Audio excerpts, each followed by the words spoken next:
গ্রাম পর্যায়ে জন্ম নিবন্ধন, ট্রেড লাইসেন্স, মৃত্যু সনদ, কর পরিশোধ সহ সরকারের প্রায় ৫০টি সুবিধার কাজ বাস্তবায়ন হয় ইউনিয়ন পরিষদ থেকে। তবে চেয়ারম্যান মেম্বার না থাকায় থমকে আছে সব কাজ। ৫ আগস্ট ছাত্র জনতার অভ্যুত্থানের পর গা ঢাকা দিয়েছে ঠাকুরগাঁয়ের সদর উপজেলার অধিকাংশ ইউনিয়ন পরিষদের চেয়ারম্যান ও সদস্যরা। আত্মগোপনে থাকার কারণে তাদের কক্ষে ঝুলছে তালা। এ কারণে প্রয়োজনীয় সেবা পাচ্ছেন না এলাকাবাসী।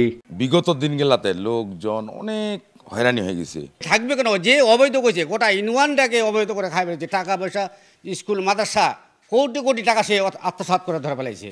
এলাকাবাসী লোকগুলা যে আছে এখানে এসে লোকগুলা মনে করেন যে আসে আর ঘুরে যায়, আসে আর ঘুরে যায়। চেয়ারম্যান মেম্বারের স্বাক্ষর দরকার, এজন্য ওনারা পাবলিকগুলো ঠিকমতো পাচ্ছে না এবং এজন্য পাবলিকগুলা খুব হয়রানি হচ্ছে। চেয়ারম্যানের অনুপস্থিতিতে প্যানেল চেয়ারম্যানের দায়িত্ব পালন করার কথা থাকলেও কার্যালয়ে আসছেন না তারাও। তবে শীঘ্রই সংকট সমাধানের আশ্বাস উপজেলা প্রশাসনের। জন্ম নিবন্ধনের যে সমস্যাটি রয়েছে এটি কেটে যাবে খুব শীঘ্রই, এবং যে সমস্ত ইউনিয়নে চেয়ারম্যানরা দীর্ঘদিন অনুপস্থিত থাকবেন সেই সমস্ত ইউনিয়নের প্যানেল চেয়ারম্যানদেরকে আমরা পূর্ণাঙ্গ আর্থিক ক্ষমতা দিয়ে তারা যেন স্বাভাবিকভাবে ইউনিয়ন পরিষদের কাজগুলো করতে পারে সেই ব্যবস্থাটা আমরা করে দিব।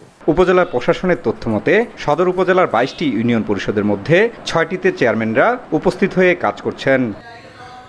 জিয়াউর রহমান বকুল, সময় সংবাদ, ঠাকুরগাঁও।